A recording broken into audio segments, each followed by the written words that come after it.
Bienvenue dans cette édition de la mi-journée sur BB24. Une centaine de chicanes offertes à environ 10 municipalités. C'est un don du Centre national de sécurité routière soucieux de mettre tous les moyens en œuvre pour préserver la vie des usagers de la route. Le miel est un intrant important dans la production de plusieurs autres produits. Quels sont les autres usages du miel en dehors de ses propriétés médicinales? Un spécialiste en agroalimentaire nous en parle. Au Bénin, les monuments et sites historiques comme la place Bagnols à Porto Novo, l'étoile rouge à Cotonou ou le temple des Pitons à Ouidah enrichissent le patrimoine culturel, mais ces sites et monuments ne sont pas pour l'instant suffisamment valorisés. Une centaine de chicanes offertes à environ 10 municipalités. C'est un don du Centre national de sécurité routière, soucieux de mettre tous les moyens en œuvre pour préserver la vie des usagers de la route. Ce don qui entre dans le cadre d'un projet de dotation des mairies en chicane entend aider les mairies du Bénin à intégrer les questions de sécurité routière dans les plans de développement communal. Les précisions avec Ilvaïs Balogun. La modération de la vitesse en milieu urbain constitue un enjeu important à la fois pour la sécurité routière que pour les municipalités. D'autant qu'il ne se passe pas de jour sans qu'on enregistre des cas d'accident de la route. En première ligne, les communes qui sont dépourvues d'outils adéquats pour réguler et réduire ces cas d'accident de la circulation. Et pour corriger le tir, le Centre national de sécurité routière vient en renfort avec ses chicanes.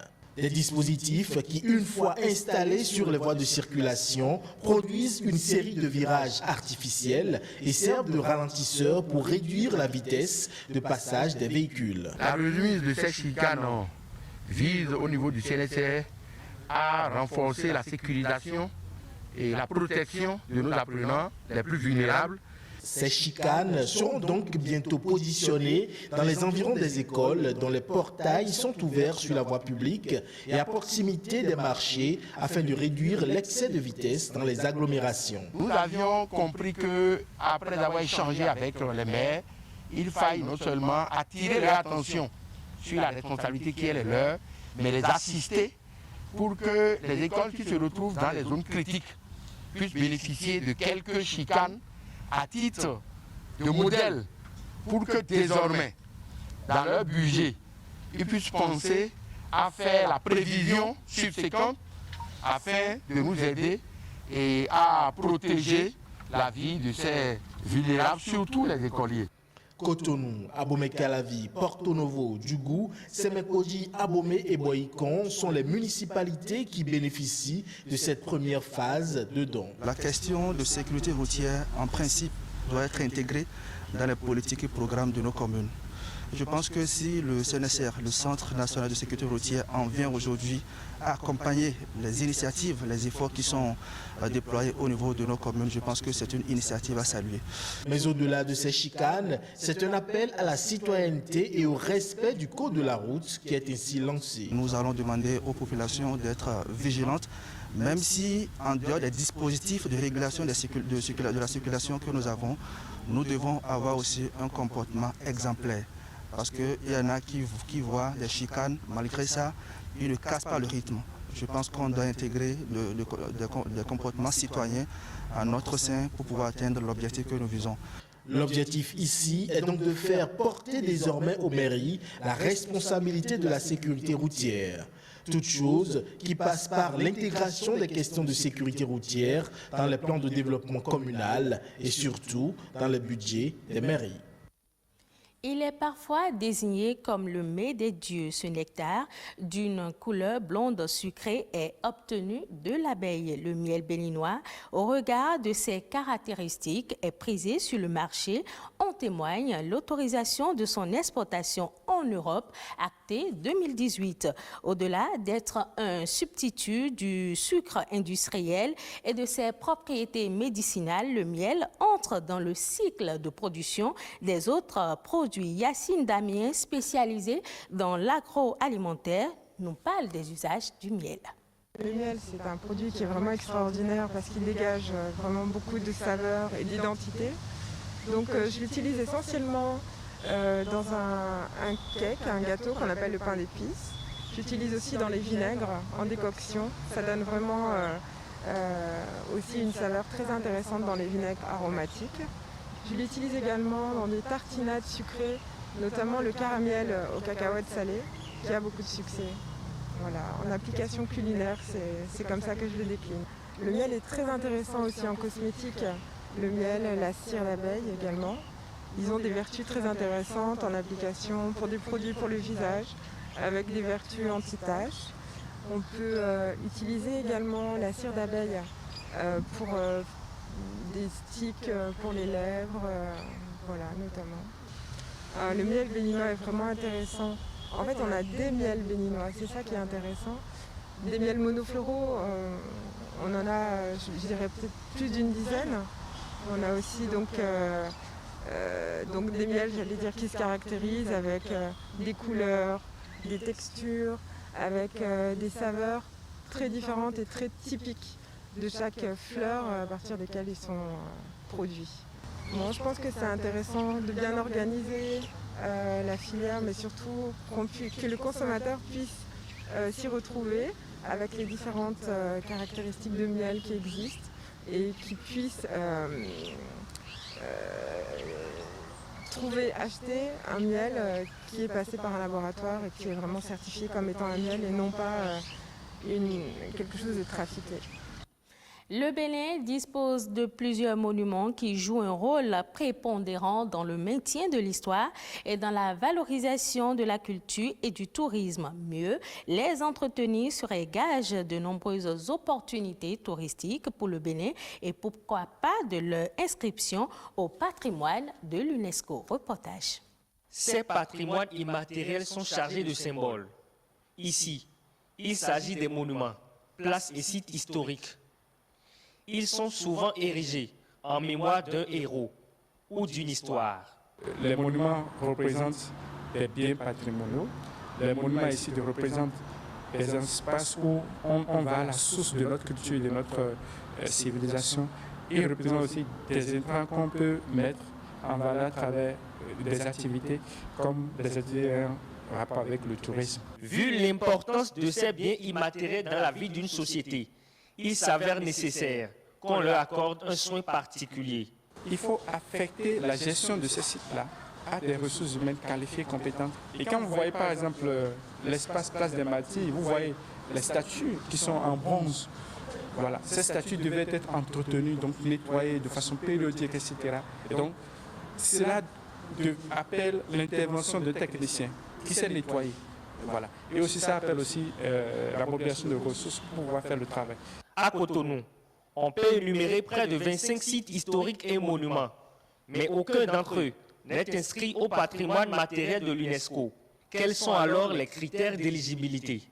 Il est question de voir quelle est l'importance ou le rôle que ce site ou monument a ou joue dans la culture de la communauté donnée. Quelle est la place que la communauté accorde à ce site ou à ces monuments. Si les monuments et les sites historiques du Bénin sont bien entretenus et intégrés au patrimoine de l'UNESCO, le Bénin en tirerait un bénéfice certain. Lorsqu'un site est inscrit sur la liste patrimoniale, c'est une ouverture pour drainer suffisamment de touristes. L'UNESCO envoie des experts, des techniciens pour apprécier, assister, rendre plus dynamique toutes les actions qu'on mène pour l'entretien ou la gestion de cet espace ou de ce site. Par période, l'équipe qui gère le site peut soumettre des dossiers d'accompagnement financier et bénéficier de ce soutien de l'UNESCO ou d'autres partenaires qui interviennent dans le secteur. Vous savez, l'Afrique a un fonds, le Fonds africain de développement du patrimoine, qui est là. Et donc, dès que le projet est validé, ce fonds vient pour renforcer ou accompagner l'initiative. Les sites et les monuments participent à la promotion du patrimoine culturel de par leur diversité. Ils ont ainsi besoin d'une conservation pour retracer le passé aux générations futures. L'information à l'international, c'est dans Eco Inter, une compilation présentée par Amandine Aliambosso.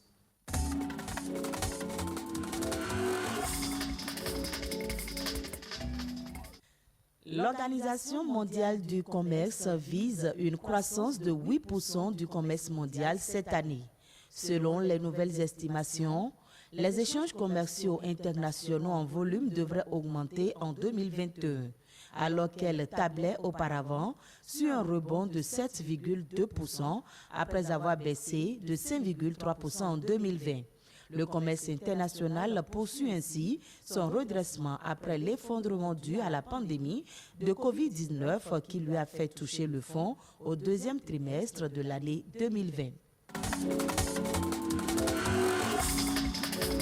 Le temps nécessaire pour parvenir à l'égalité homme-femme est retardé de 36 ans à cause de la crise sanitaire, selon une étude du Forum économique mondial. Il faudra donc encore compter 135,6 années pour parvenir à la parité tant sur le plan économique que politique, de la santé ou encore de l'éducation.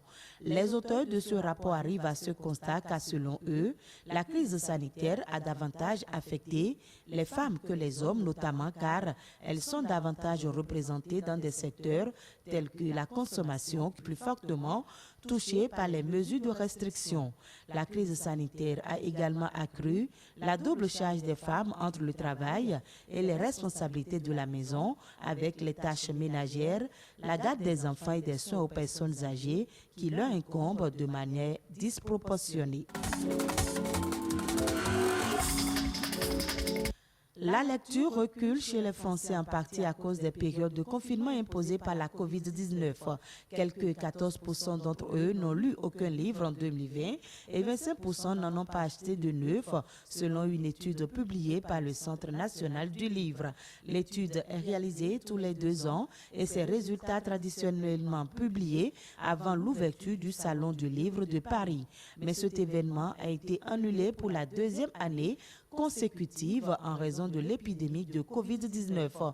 L'enquête a mis en évidence des conditions peu favorables à la lecture avec la contraction du temps qui peut facilement y être consacré, l'augmentation du temps consacré aux tâches ménagères, surtout pour les femmes qui sont les plus grandes lectrices, ou encore un effacement de la frontière entre la vie privée et professionnelle.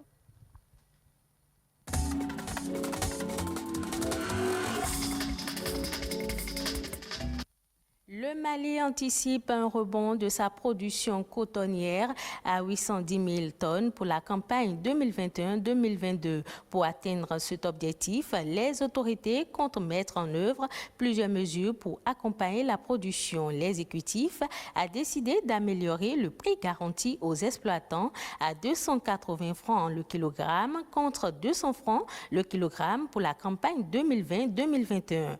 La subvention aux engrais va être renouvelée après leur suspension durant la campagne précédente et va permettre aux planteurs d'accéder au sac de 50 kg d'engrais à 11 000 francs CFA. Ces dispositions devraient contribuer à rendre la culture de coton plus attractive et inciter les producteurs qui ont délaissé l'an dernier la fibre au profit des céréales et accroître les emblavures.